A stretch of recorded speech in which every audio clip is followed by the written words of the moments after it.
저는 사회를 맡은 선진이라고 합니다. 부처님의 정법에 따라서 흔들림 없이 청정보명을 이어가시는 법미스님께서 정진하신 사이에 귀한 시간을 오늘 내어주셨습니다. 참석하신 분들을 대신하여 스님께 감사의 말씀을 드립니다. 율은 선정의 조건이며 율의 목적은 선정의 성취이다. 이것이 율이다. 그럼 앉은 자리에서 스님께 3배 예를 올리겠습니다.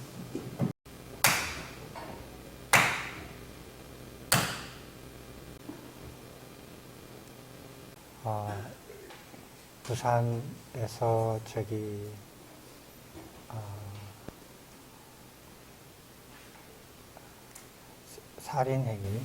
살인행위에 대한 개화율을 비교해서 말씀드렸고, 광주에서는 절도죄 이렇게에 대해서 개화율을 비교하였고, 오늘은 그에게 이어서 성행위에 대한 그 개화율을 이렇게 이제 비교하면서 공부하실 텐데, 주제가 성행위예요. 그래서 좀 이렇게 이렇게 같이 토론하기가 조금 불편할 수도 있어요.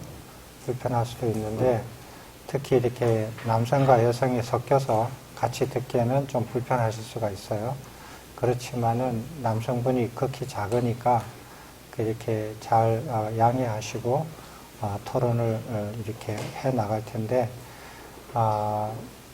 현재의 사람들의 성행위에 대한 생각과 습관을 이렇게 해서 궁금한 거 아니에요.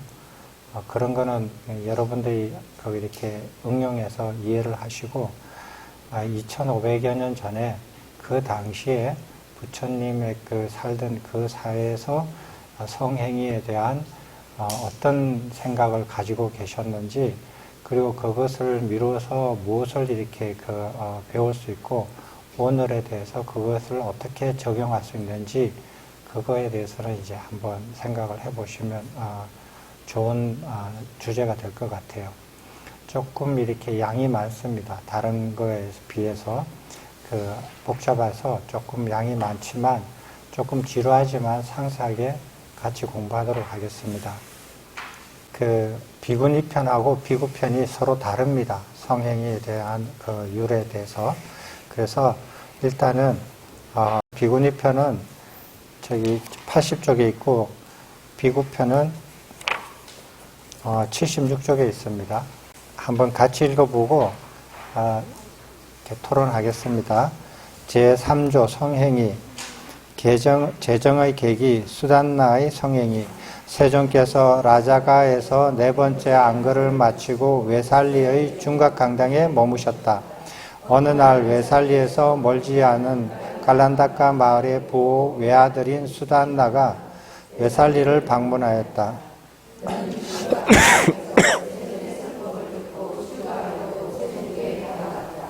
세존께 출가를 요청한 그는 부모의 허락을 받은 후 출가할 수 있다는 세존의 말씀을 들었다. 그가 집으로 돌아가 부모의 허락을 받는 과정은 라타팔라의 출가 과정과 같다. 그는 마침내 출가하여 외살리에서 멀리 떨어진 숲속에서 두타행을 실천하면서 8년을 지냈다. 그런데 그가 머물던 지역에 기근이 들어 글씨구로 연명하기가 어려워지자 비구들과 함께 중각강당으로 돌아왔다. 때마침 세존께서 12번째 안거를 마치고 외란자를 떠나서 무역로를 따라 차례대로 유행하여 외살리의 중각강당에 도착하셨다. 수단나는 출가할 때 부모님과의 약속을 생각하고 고향집을 방문하였다. 그는 고향집에서 라타팔라와 같은 우여곡절 끝에 식사를 마쳤다. 그러자 그의 어머니가 퇴전을 2번 권하였고 이를 거절하사 3번째 말하였다. 사랑하는 아들아, 이 집안은 부유하고 대부호이고 대자산가이고 금은이 많고 재물이 많고 돈과 곡식이 많다. 사랑하는 아들아, 태전하지 못하겠다면 자식을 만들어 다오. 리차비 왕이 후사가 없는 우리의 재물을 몰수하지 않게 해다오. 어머니, 저에게 그것은 가능합니다. 이렇게 어머니와 약조를 한 그는 인근의 숲에 머물렀고, 어머니는 며느리가 올경하고 가임기가 되자 며느리를 데리고 아들을 찾아갔다. 그는 아내의 팔을 잡고 숲속으로 들어가 3번 성행위를 하였다. 그녀는 잉태하여 아들을 낳았다. 수딘나의 고향 친구들이 그 아이에게 비자가라는 이름을 지어주었다. 훗날 그녀와 비자가는 출가하여 모두 아란이 되었다. 그런데 이 일로 수딘나에게 회한과 후회가 생겨났고, 그것으로 인하여 그는 수척해지고 우울해지고 침울해지고 고통스러워하고 슬퍼하고 낙담하였다. 그러자 그의 동료 비구들이 말하였다. 수딘나여, 그대는 예전에 용모가 단정하고 간간이 풍부하고 안색이 청정하고 피부가 맑았습니다. 그런 그대가 지금은 수척하고 우울하고 침울하고 고통스러워하고 슬퍼하고 후회하고 낙담하고 있습니다. 벗수딘나여, 어찌 그대는 예전처럼 청정한 삶에 영위하는 것을 기뻐하지 않습니까? 벗들이여, 내가 청정한 삶을 영위하는 것을 기뻐하지 않는 것은 아닙니다. 나는 악한 행위를 저질렀습니다. 출가 전에 아내와 성행위를 했습니다. 벗들이여, 그것이 나에게 회한이 되고 후회됩니다. 그것은 참으로 나에게 이익이 되지 않았으며 유익하지 않았습니다. 이같이 잘 설해진 가르침에 출가하여 평생 완전 무결하고 청정무구한 거룩한 삶을 영위하는 것이 어렵고 불가능해졌습니다. 동료 비구들은 그를 여러 가지 방편으로 훈계하고 꾸짖고 세존께 그 사실을 알렸다. 그러자 세존께서는 비구 승가를 불러 모으게 하고 수딘나에게 물었다. 수딘나여, 그대가 출가 전에 아내와 성행위를 한 것이 사실인가? 세존이시여, 사실입니다. 세존께서 이같이 견책하셨다. 어리석은 자여, 그대는 적절하지 않고 자연스럽지 않고 알맞지 않고 비구의 삶이 아니고 부당하고 해서는 안 될 일을 행하였다. 어리석은 자여, 이같이 잘 설해진 가르침에 출가하였으나 평생 완전 무결하고 청정무구한 거룩한 삶을 영위하는 것이 불가능하였다면 그대는 어찌할 셈인가? 어리석은 자여, 내가 여러 가지 교회로 가르침을 설한 것은 탐욕의 여임이지 탐욕의 갖춤은 아니지 않는가? 결박의 여임이지 결박의 갖춤은 아니지 않는가? 집착의 여임이지 집착의 갖춤은 아니지 않는가? 어리석은 자여, 그런데 어찌 그대는 내가 탐욕의 여임을 설할 때 탐욕의 갖춤을 위해 애쓸 수 있는가? 결박의 여임을 설할 때 결박의 갖춤을 위해 애쓸 수 있는가? 여임을 설할 때 집착의 갖춤을 위해 쓸 수 있는가? 어리석은 자여, 내가 여러 가지 방편으로 탐욕의 여임을 위하여 갈증을 제거하기 위하여 감각적 욕망을 버리기 위하여 가래를 부수기 위하여 윤회를 끊기 위하여 열반에 들기 위하여 가르침을 설하지 않았던가? 어리석은 자여, 내가 여러 가지 방편으로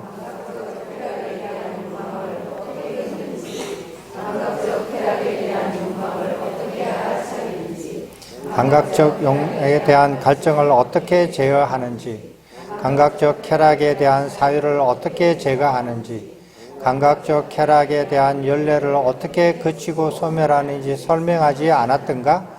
어리석은 자여, 오히려 맹독을 지닌 독사 입에 그대의 성기를 넣을지어다. 결코 여인의 성기에 집어넣지 말라. 어리석은 자여, 오히려 검은 뱀의 입에 그대의 성기를 집어넣을지언정 결코 여인의 성기에 집어넣지 말라. 어리석은 자여, 오히려 뜨겁고 불타고 장렬하는 숯불 화로에 그대의 성기를 집어넣을지언정 결코 여인의 성기에 집어넣지 말라. 그것은 무슨 까닭인가? 어리석은 자여, 그것을 인연으로 그대는 몸이 무너지고 죽은 뒤에 괴로운 곳, 나쁜 곳, 타락한 곳, 지옥에 태어나 오랜 세월 죽음에 이르거나 죽음에 이르는 고통을 일으키게 되기 때문이다. 어리석은 자여, 성행위로 그대는 부정한지, 비속한지, 저열한지, 추악한지, 민물하는지, 은밀한지, 짝짓기 하는 짓을 저질렀다. 어리석은 자여, 그대는 갖가지 악하고 불건전한 것들을 실천하는 최초의 비구이자 선구자가 되었다. 어리석은 자여, 그것은 아직 청정한 믿음이 없는 자를 청정한 믿음으로 이끌고 이미 청정한 믿음이 있는 자를 더욱더 청정한 믿음으로 이끄는 것이 아니다. 그것은 오히려 아직 청정한 믿음이 없는 자를 불신으로 이끌고 이미 청정한 믿음이 있는 자 가운데 어떤 자들을 타락시키는 것이다.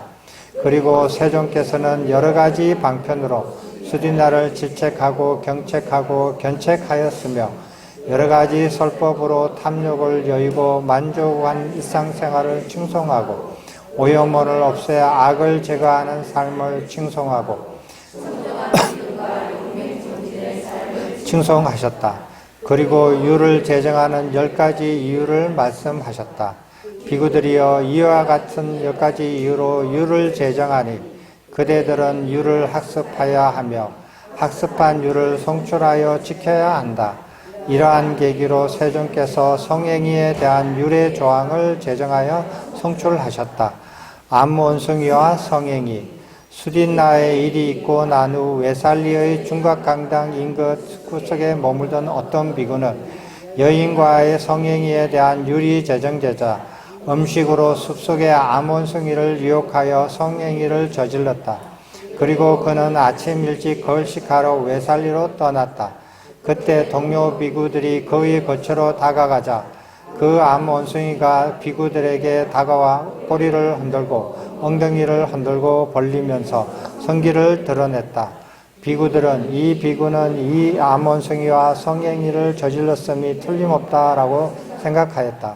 그는 걸식하고 남은 음식을 가지고 거처로 돌아와 일부 음식은 자신이 먹고 일부는 그 암원숭이에 주었다. 암원숭이는 음식을 받아먹고 엉덩이를 벌렸다. 그는 암원숭이와 성행위를 저질렀다. 그 광경을 목격한 동료 비구들이 그에게 말했다. 보시오, 세존께서는 성행위에 대한 율을 시설하지 않았습니까? 보시오, 어찌 그대는 암원숭이와 성행위를 할 수 있단 말입니까? 벗들이여, 세존께서 성행위에 대한 율을 시설한 것은 사실입니다. 그런데 그것은 여인과의 경우이지 축생의 경우에는 해당하지 않습니다. 보시오, 그렇다고 암원숭이와 성행위가 적절한 것은 아닙니다.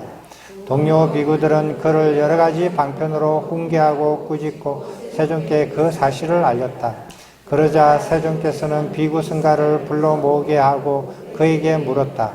비구여, 그대가 암원숭이와 성행위를 한 것이 사실인가? 세존이시여, 사실입니다. 세존께서 수딘나의 경우와 똑같대 단지 여인의 성기를 암원숭이의 성기로 바꾸어 견책하고 율을 제정하는 10가지 이유를 설하셨다. 이러한 계기로 세존께서 성행위에 대한 율의 조항을 개정하여 송출하셨다. 왓지 비구들의 성행위에 관한 율의 조항이 제정되었으나 웨살리에 거주하는 왓지 출신의 많은 비구는 무리지어 원하는 만큼 먹고 원하는 만큼 자고 원하는 만큼 모욕을 즐기고 가르침에 맞지 않는 사유를 하고 적절한 퇴전을 하지 않은 채 성행위를 저질렀다. 그들은 악행의 과보로 친척과 지인들에게 일어나는 불행과 재산의 상실 그리고 질병의 충격을 받고 아난다를 찾아가 말했다. 존자 아난다여, 우리는 부처님을 비방하는 자가 아니고 가르침을 비방하는 자가 아니고 비구 승가를 비방하는 자가 아닙니다. 존자 아난다여, 우리는 자신을 비방하는 자이지 결코 타인을 비방하는 자가 아닙니다. 우리는 이같이 잘 설해진 가르침에 출가하여 평생 완전 무결하고 청정무구한 거룩한 삶을 영위하는 것이 어렵고 불가능해졌으니 우리는 실로 행운이 없고 박복합니다. 존자 아난다여, 지금이라도 우리는 세존의 앞에서 우리의 악행을 참회하고 승가와 함께할 수 있도록 허락받을 수 있다면 우리는 착하고 건전할 것을 수지하고 세존의 가르침에 따라 청정범행에 전념하며 지낼 것입니다.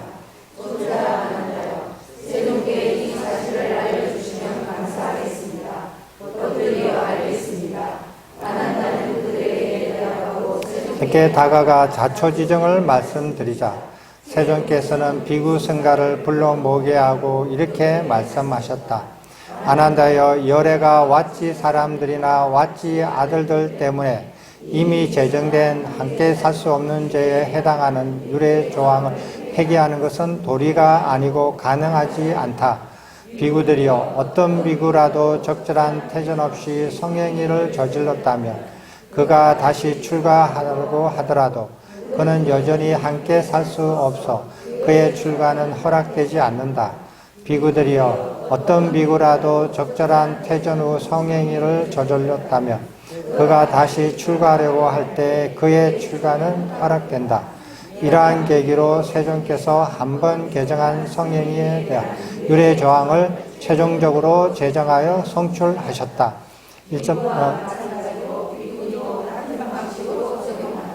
1.3 어떤 비구라도 율에 학습하여 받아 적절한 퇴전 없이 심지어 대상이 축생이라 할지라도 성행위를 한다면 함께 살 수 없는 죄를 범하는 것이다. 여기까지입니다. 계기가 이렇게 세 차례인데요. 실제로 이제 이게 3번으로 되어 있지만 율장에는 이게 1번으로 되어 있습니다. 이게 제일 먼저 이렇게 제정된 율 조항이라서 그래요.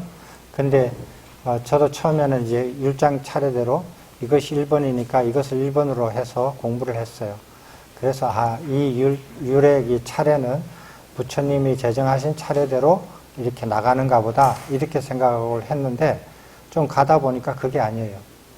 그러니까 맨 앞에만 그 차례를 지켰지 나중에는 전승하는 사람들의 입맛에 맞게끔 이렇게 그 뭉뚱거려서 비슷한 것끼리 모아가지고 이렇게 전성을 했더라고요. 그래서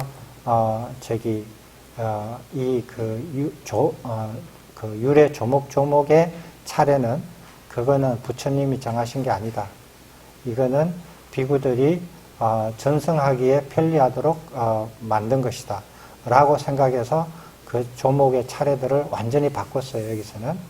완전히 바꿔가지고 어떻게 바꿨냐 하면은 읽고 이해하기 쉬운 방법으로 완전히 바꿨어요. 그래서 여기서는 세 번째가 들어옵니다. 그래서 전부 다 바꾸다 보니까 이렇게 어떻게 보면은 조금 더 이렇게 읽기가 편하고 빨리 넘어갑니다. 이렇게 이거 제일 처음에 나오는 조목, 함께 살 수 없는 조목, 그 다음에 승가의 처벌을 받는 죄, 여기에서 나오는 것들의 차례는 뭐를 이렇게 기준으로 했느냐 하면 그 불선법, 선법계를 중심으로 해서 차례를 정했어요. 선법계 차례대로 이렇게 나갔어요. 선법계 차례는 딱 정해져 있고 그거는 바뀐 적이 없어요. 모든 곳에서. 그래서 선법계의 기준으로 이 차례를 나가서 불사생이 첫 번째고 불투도가 두 번째고 성행위가 불사함이 세 번째로 정해져 있었습니다. 그래서 여기 보시다시피 부처님께서 12년째 안거를 정각을 이루시고 12년째 됐는데 외란자에서 안거를 마치시고 이렇게 여기 이 지역으로 와요. 여기가 외살리죠. 여기가 외살리로 오거든요. 여기가 이제 어떤 도시냐 하면은 사문의 전통이 아주 강한 곳이에요. 부처님의 외도 중에서 부처님 당시에 외도들 중에서 가장 부처님과 같이 왕자 출신에다가 니간다 나타푸타가 태어난 곳이고, 여기서 태어난 곳이고, 여기서 자란 곳이에요, 여기서. 이 외살리가 사문의 전통이 굉장히 강한 곳이에요. 그래서, 어떻게 생각하면 부처님께 이렇게 내용적으로 굉장히 이렇게 반발이 심한 곳이었어요.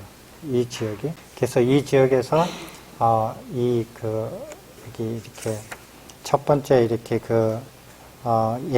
재정의 계기에 나오는 수딘야는 8년, 출가한 지 8년이 됐죠. 그러니까 12년 됐으니까 4년째, 부처님께서 정각을 이루시고 4년째에 이쪽 지역에 오셔요, 처음으로. 라자가를 떠나서 처음으로 이렇게 이제 다른 나라 수도로 가는 게 이제 이곳이에요. 부처님께서 이렇게 그 나라에서 부처님을 초청을 해요. 초청하는데 가르침을 베풀어 주십사 하고 초청한 게 아니고 그 당시에 거기에서 전염병이 퍼졌어요. 그래서 부처님을 모시고 오면 전염병이 가라앉을 것이라고 기대를 하고 부처님을 초청을 했어요. 그래서 부처님께서 라자가 중림정사에서 이쪽으로 외살리로 오셔요. 그때가 정각을 깨우치시고 4년째 되는 해예요. 4년째 되는 해에 외살리로 가셔서 그때 이제 전염병도 잦아지고 그 사람들 와서 질문하면 대답도 하고 이렇게 가르쳐 줬을 때 그때 출가한 사람이에요. 그래서 출가해서 어머님이 이렇게 이제 외아들이니까 후손을 보고 후손을 보게 해달라.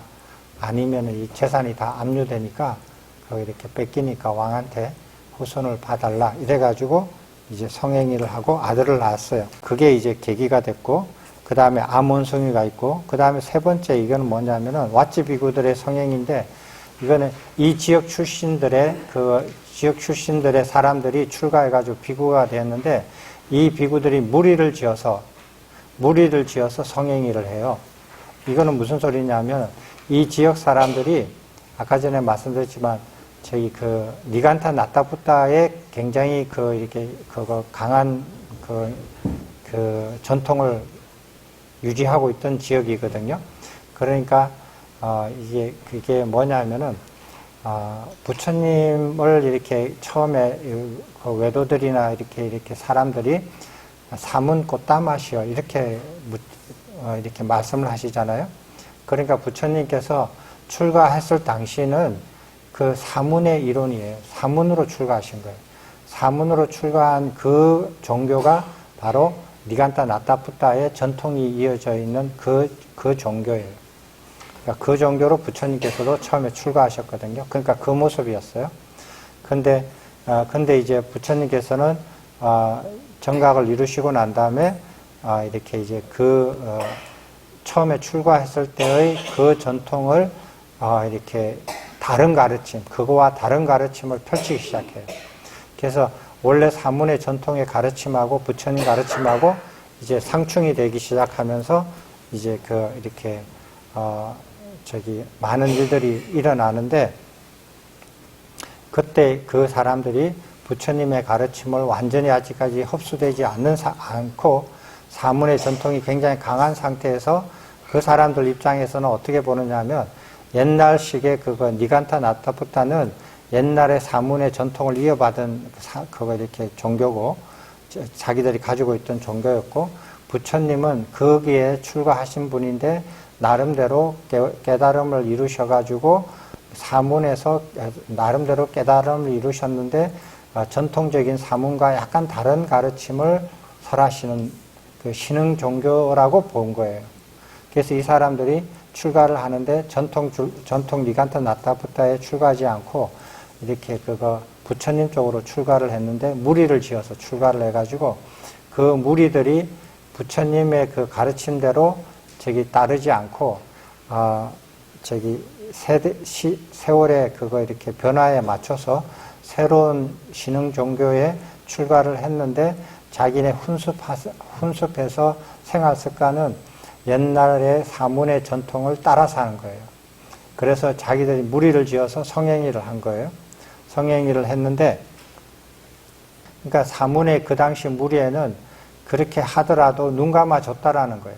그게 이렇게 묵인이 되고 조금 더 이렇게 이렇게 보면은 그 당시에 이렇게 부처님 이렇게 비구들은 출가를 해서 비구가 돼가지고 자기가 퇴전을 한다. 지금 말로 하면 속퇴를 하는 거죠. 퇴전을 해서 다시 출가할 수 있고 이렇지만은 퇴전하기 전에는 퇴전을 하지 않으면 죽을 때까지 쭉 이렇게 비구로 살다가 죽잖아요. 근데 그 당시에 사문이나 외도들이나 브라만들은 출가를 해서 죽을 때까지 그렇게 그 종교인으로 살지 않아요.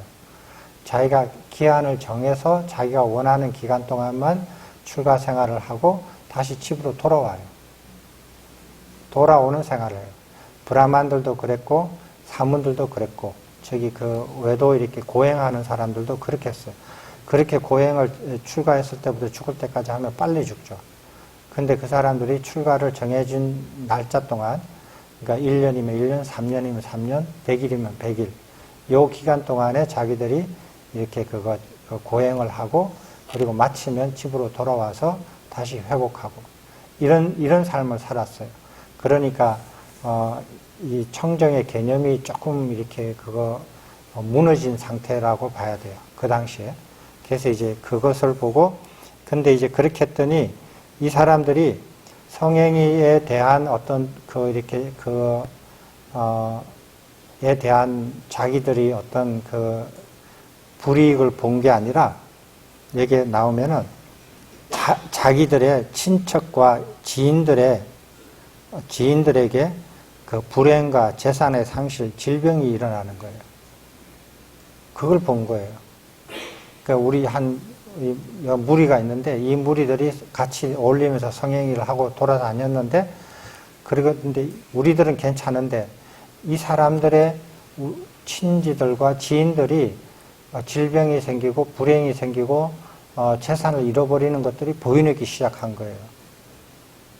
그것들을 보고 난 다음에 이게 뭔가 잘못됐다라고 생각을 해서 이제 반주하게 돼가지고 이렇게 해가지고는 자기들로 인해서 자기들은 나중에 그런 불행이 오겠지만 자기 주변에 있는 자기가 알고 있는 친지들이 다 불행에 빠지고 재산을 상실하고 질병에 계속 드니까 두려움이 생기는 거예요. 그래서 부처님께 직접 말씀 못 드리고 아난다를 통해서 용서를 좀 받게 해달라 이제 부탁을 하는 거예요. 부처님께서는 그건 가능하지 않다. 그래서 이제 비구 성가를 떠나게 되는 거예요. 이렇게 해서 만든 게 성행위예요. 근데 이게 생각보다 이렇게 제정의 계기는 간단한데 생각보다 굉장히 복잡해요. 조금 이렇게 복잡하더라도 한번 쭉 읽어보셔야 돼요. 그래야 이거를 가지고 두 번 다시 또 공부할 틈은 없을 거거든요. 그러니까 처음 할 때 조금 복잡하시더라도 한번 읽어보셔야 돼요. 자, 성행위, 지금 현재 사회에서 성폭행 같은 게 있죠. 그죠? 성폭행. 다른, 이성을 강제적으로 성행위를 하게 하는 걸 뭐라고 그래요? 현재 사회에서? 예? 성폭행이라 그래요? 그거보다 약하는 거는? 성추행. 좋아요. 그러면은 사회에서 성폭행을 할 때 성행위의 정의가 뭐예요? 모르죠? 성행위의 정의가 뭐예요? 남녀의 성기가 서로 접촉하면은 그게 성행위예요?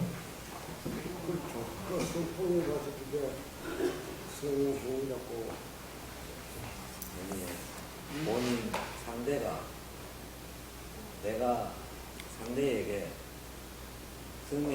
성행위라고만 느끼게 해도 지금 현재법상으로는 성행위입니다. 이렇게 이걸 보면서 성행위의 정의가 굉장히 어려워요. 성행위가 무엇이라고 결정 내리는 게 굉장히 어렵더라고요. 그리고 비구 편이 서로 달라요. 그거 한번 보셔요. 여기 저는 이제 비구 편 가지고 읽을 테니까 대부분 제가 비구니 편 가지고 읽을까요? 여기 여성분들이 훨씬 많으니까 여기까지는 아마 비구니가 같을 겁니다. 자, 전문의 해설이 있습니다. 비구니 편을 가지고 읽겠습니다. 여기서 유리란 함께 살 수 없는 죄의 제3조를 말한다. 성행이란 부정한지 비속한지 저열한지 추악한지 밀물하는지 은밀한지 짝짓기 하는 짓을 말한다. 비구니의 성행이 상대가 남성이나 빤딱가인 경우 비구니의 성행이 상대의 성기나 구강에 서로 깨알 만큼이라도 접촉하는 것으로 성행위를 규정하며 비구니의 성행이 상대가 여성이나 양성인 경우에도 마찬가지로 성행위를 규정한다. 여기까지요. 이제 여기는 보면 이제 성행위로 어떻게 규정을 하느냐면 비구니 편은 비구니의 성기가 상대방의 성기나 구강에 접촉되는 경우,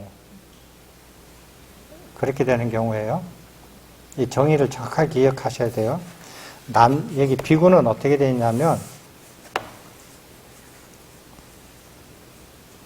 비구의 성기가 성행위 상대의 성기나 항문이나 구강, 서로 깨알 만큼이라도 접촉하는 것으로 성행위를 규정한다 되어 있어요. 그러니까 그 비구가 하나가 더 많아요. 하나가 더 많거든요. 여기서는 이제 항문이 빠져요. 비구니한테서는. 자, 계속 읽어보겠습니다. 성적으로 분류하는 성행위 상대는 여성, 양성, 남성, 빤딱가로 나뉘며 이들에는 각각 인간, 비인간, 축생의 세 부류가 있다. 예를 들면 남성인 인간, 남성인 비인간, 남성인 축생으로 세 종류의 남성이 있으며 인간인 여성, 인간인 양성, 인간의 남성, 인간인 빤딱가로 네 종류의 인간이 있다. 성적인 분류에 있어서 양성이란 여성의 성기를 가지면서 여성이자 동시에 남성인 경우이며 빤딱가는 여성의 성기를 가지지 않으면서도 남성도 여성도 아닌 변태 성욕자, 성기능 장애자 등을 말한다. 비인간이란 신, 야차, 다바나, 긴다라, 마호가라가 등으로 인간도 아니고 축생도 아니면서 인간과 성행위할 수 있는 중생을 말한다. 성행위 상대의 상태가 깨어있거나 잠들어 있거나 술 취해 있거나 심신박약의 상태이거나 불가항력의 상태이거나 죽었거나 상관없이 성행위의 규정이 적용된다. 여기는 인간보다 또 이렇게 현재 사회보다 좀 더 이렇게 확장해서 규정이 되어 있습니다. 그러니까 성행위 상대가 깨어 있거나 잠들어 있거나 상관없어요. 그 다음에 술 취해 있거나 심신박약, 그러니까 심신박약이라는 것은 미친 거예요. 미친 거거나, 그 다음 불가항력의 상태, 불가항력의 상태, 묶여져 있거나, 죽었거나, 심지어 죽어도 성행위가 성립이 돼요. 죽었거나 상관없이 성행위가 규정되고, 상대는 어떻게 상대를 정하냐면, 상대는 여성일 수도, 그러니까 비구니의 성행위 상대는 여성도 되고, 남성도 되고, 양성도 되고, 빤딱가도 돼요. 이제 우리 인간은 지금 여성과 남성만 알죠. 그리고 현재 우리 인간이 양성이라고 치면은 여기서 율장에서 양성으로 치는 양성과 현대에서 사람들이 양성으로 말하는 양성하고 달라요. 현대에서는 여성을 여성이라 그러고 남성을 남성이라 그러고 양성은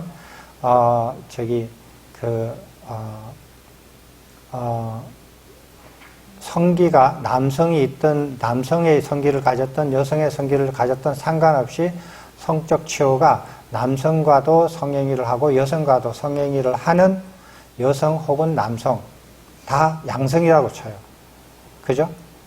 그렇게 해서 양성을 하는데 여기는 어떤 거를 하느냐면 여성은 여성이고 남성은 남성이고 양성은 뭐냐면 여성의 성기와 남성의 성기를 동시에 가진 사람을 여기서 양성이라고 그래요. 율장에서는. 그래서 제가 이해가 안 돼가지고, 여쭤봤어요. 의학적으로 여성의 성기와 남성의 성기를 동시에 가진 사람이 가능합니까? 의학적으로 그런 사례가 있습니까? 물어봤어요. 있다, 없다? 있어요? 손 들어봐요. 없어요? 손 들어봐요. 있다. 없다. 그래서 저도 이렇게 없다 하는 사람은 한 사람뿐이 없네. 저기 헷갈려가지고 저기 그 의사분한테 전화를 해서 이렇게 그거 여쭤봤어요. 있다라는 거예요. 많대요.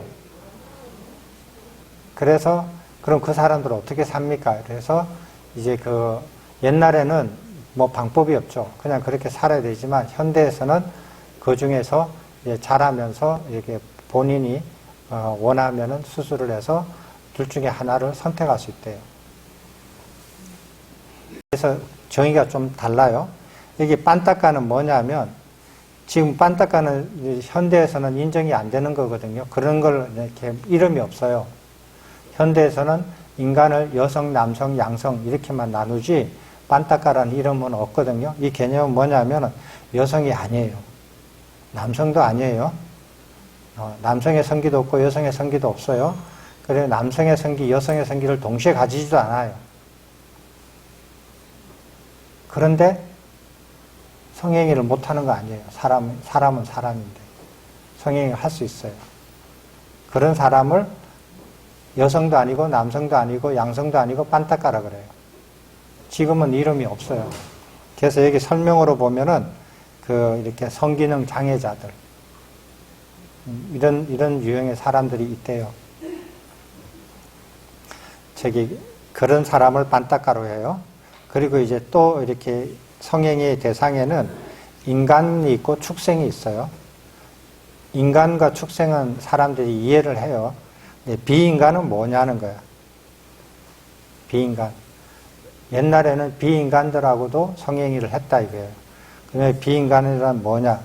신, 야차, 다나바, 긴나라, 마호라가 이런 건데 지금은 이런 게 사라졌어요. 거의 다 사라지고 없어요. 근데 이 당시만 하더라도 인간도 아니고 축생도 아니고 아닌 이렇게 쉽게 말하면 도깨비라는 말은 많이 들었죠. 도깨비 같은 존재가 있었는데 그런 존재가 인간들하고 성행위가 가능하다는 거예요. 그렇게 성행위를 하는 거예요. 됐죠? 이렇게 상세하게 들어가면 정신없이 복잡해요. 전문의 사례 한번 읽어보겠습니다. 자발적 성행위.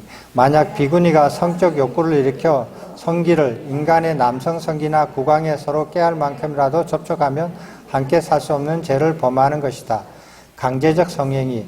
비구니의 적재자들이 왕이라고 할지라도 혹은 도적들, 흉악 범죄인들, 폭력배들이 인간의 남성을 데리고 와서 비구니의 성기를 인간의 남성 성기나 구강에 강제 또는 협박으로 접촉하도록 할 때 비구니가 동의하거나 강압적으로 당하더라도 삽입할 때, 유지할 때, 인출할 때 한순간이라도 즐거움을 느끼면 함께 살 수 없는 죄를 범하는 것이며 한순간이라도 즐거움을 느끼지 않으면 무죄이다.